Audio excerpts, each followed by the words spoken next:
So, what do you think of the marriage between Helen and Arthur? I knew it was gonna turn out this way, but I kind of hoped it wouldn't have, because in the beginning I was like, oh, maybe this Arthur's a nice guy.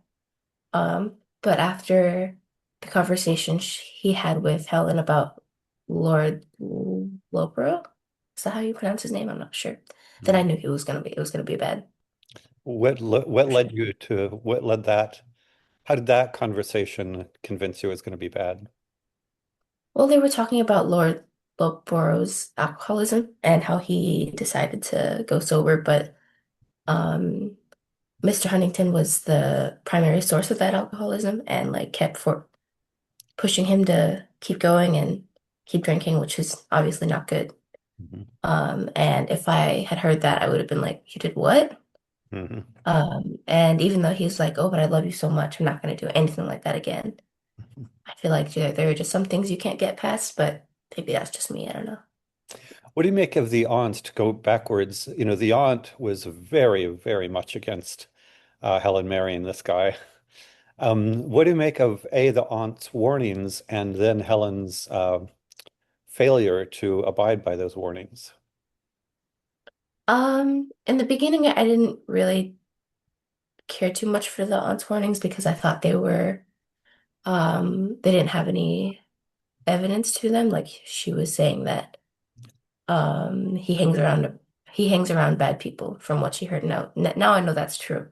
But then I was like, well, do you know who he hangs around? Have you seen these guys before? Have you seen him do anything bad? But the thing about Helen's argument is that she had never directly seen him do anything bad or good. So it was like in the middle. So she couldn't say that he was not fit to marry. She was just in love because he was handsome and better than the other guys. So would you say that Helen, in retrospect, was Helen foolish, stupid, careless? How would you, I would say at this point, it's pretty clear Helen did not make a good choice, and perhaps she should have listened to her aunt. So, yeah, just is this what happens? Young people make stupid choices? Or how do you judge, how do you evaluate her, the fact that she ended up with Arthur, even though her aunt had warned her against him? I mean, I don't think she was stupid, but I think she was impatient. I think she could have waited longer to say yes to being married. I think she could have spent more time with him and had that conversation about the alcoholism before she said yes, and then maybe dove into that a little bit more. Um, I feel like it would have been hard for her to say no, especially when her father and uncle said yes, because he never really showed that side of him until they were years into marriage and had a son. I mean, it came up slowly, but it really came up right at the end, I feel like. Um, and she just kept putting off all the little warning signs. So it was partly her fault, but partly she couldn't have seen it coming since she was so in love. Should we have blamed the father and the uncle for kind of approving the marriage so quickly? At some point, yes, because the uncle, especially the uncle, said yes right away. I feel like it didn't really take much to convince him. Even though maybe he knew a little more about Huntington's past, I think. I mean, many people think it's antiquated for one's parents or a family to approve a marriage at all anymore. Now, I think the norm is two young people fall in love and get married, and they don't even ask their parents sometimes. Um, do you think that at least having older people, older family members play a role in these decisions was a good thing, or it's obsolete? What do you make of that? I think there's some wisdom to that. Maybe people think that it's sexist now if the man asks the father for permission. Until I heard that opinion, I guess I didn't really see anything wrong with it, other than the fact that maybe the dad might be some like I don't know, some negative person and doesn't want his daughter to get married. But um I think in especially cases like this, it might be good to get an outside perspective, especially if you know that your parents or relatives are well educated and you trust them. Um, like I would. I'm not sure what I'll do in the future, but I'll probably ask my parents for advice on anything like this. Mhm. Um, but I think she should have taken their advice or taken the aunt's advice a little bit more seriously. Yeah, again, in retrospect, I think my take is she just thought the aunt was kind of prejudiced or had a bad attitude or something against him. Um, Yeah, do you think that Arthur, in some sense, does love Helen? I think so. I don't think it's all fake. I don't know if it is fake, honestly. I can't really tell. Um, because he says all these performative things about how you're the only one for me, and I love you so much, I'm gonna quit this and that, but he doesn't really. And then he also goes and cheats somewhat with Annabella, I think it is, or someone else, and then while he's kind of drunk, I think. So that's not very good, but she accepts his apology right away. And that's actually that point was where I was like, this isn't going to be good because I feel like when someone cheats, you can't really get past that. Are you talking about the flirtation at the piano? Yes. Oh, I thought they kissed, but maybe I just Well, read too they fast. kissed. No, the he did kiss. So kiss the hand is what I saw, but still, uh, Mm. Same yeah, thing. yeah, exactly. Certainly physical affection, and going in that direction had Helen not joined them at the piano. Um, yeah, what did you make of his apology in that case? I was a little confused, I think, because it seemed to happen so quickly after everything. And I feel like, yeah, and I feel like he had been caught in the act rather than apologizing on his own, which Helen does bring up. I think it happened too fast for it to be really sincere. I don't think it was sincere at all.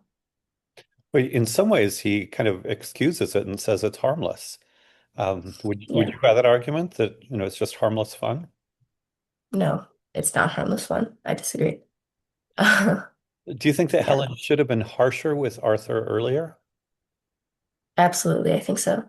I mean, that was the only case like that we know of, but um, I feel like she blamed his attitude changes and like him not wanting to be around her as her fault. But also she wasn't weak enough to like just let everything happen. She kind of tried to make conversation and fix things, but he was either too immature or didn't care. Um, so yeah, it just kind of fell apart.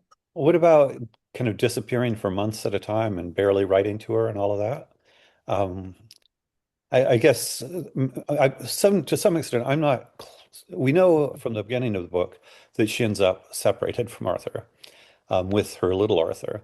Um, And I guess I'm not clear on her alternatives, but it looks like not great alternatives, if you're married in that age and you want to separate or divorce. But do you think, given the circumstance she had to be in at the beginning of the book, do you think she should have just broken off all relationship earlier or tried to? Or what's your sense of what would it mean for her to be harsher earlier on? I think it would mean for her to fall out of love, and I think the reason why she didn't do that is because she was or was still a little bit in love with him. But then as things went by, it slowly went away. And then I mean, I don't know if she's gonna break it off or if he's gonna die or what, but she felt like trapped. And about him going away for months at a time, it really icked me. Especially when I found out that he was hanging out with that club of his again. I hated it. So Yeah. What about the complication of having a son with him? Do you think that because she has a son with him, she should kind of try harder and maybe she is putting up with more than either of us would like her to put up with, that it's because of the son? that's a good point, and I think that could be true for sure. But I think it also applies to him as well. He has a son too, it's theirs, and I feel like he should try harder to be with them and connected more. Yeah, does he have any family members that could straighten him out? I'm trying to think. And sometimes back in old days, if a family member was acting irresponsibly, like a husband, sometimes, you know, his father or brothers or something like that, or uncles would straighten him out. I'm not remembering. Does he have anybody like that who could straighten him out? I don't remember anybody like that. Yeah, but you can see it's tricky. I mean, and this is going back to the decision to marry him. That is, once she makes that decision, it looks like she's trapped in the sense that, well, I don't know. Does it seem, do you think, based on what we know of her, living alone in the country with little Arthur, that it kind of turns out okay in the end after she separates from him? Or do you think that it's pretty painful for her to live alone? And also people gossiping about her. So, we don't know the whole circumstances of her life in the beginning, but we know she ends up, alone in the countryside, isolated with her son, people gossiping about her. And for whatever reason, she doesn't feel like she can start a real relationship. Maybe because she's still married to Arthur. I don't know. So yeah, Right. um, do you think that as painful as it is, and she's painting. She seems to enjoy her painting and reading. Do you think that, or drawing and reading, I forget. Do you think that, bummer of a marriage, but it turns out okay in the end, or bummer of a marriage and kind of a bummer of a life?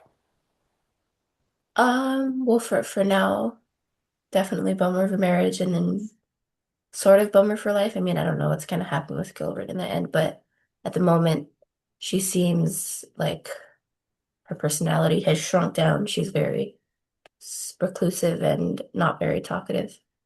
Um, Seems like something more probably hurt her. Something worse probably is gonna happen before they separate somehow. Um, I mean, it could be worse though. She's living in a big property in the country where no one can bother her except for Gilbert, I guess. So in the end, it could have turned out worse for sure, from what we know.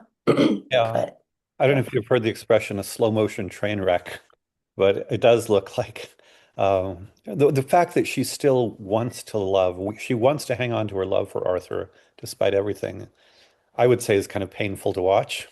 Um, and yeah, yeah, for what do sure. you, what do you make of her, the distinction between being angry at Arthur versus coming to hate Arthur? Do you think she should be angry or that she should hate him or both? Well, if I were her, it would probably be both for me just because of his actions. But um, just I mean, recently she's been angry and then she hasn't been angry. Like she's forgiven him and everything seems to be going back to normal. And then it doesn't, and it's 10 times worse, or two times or whatever. So I think that maybe now in a couple more instances she'll be just angry. But like you said, slow motion train wreck. I think it'll build up, and in the end, she'll hate him. Well, I assume you look forward to reading more.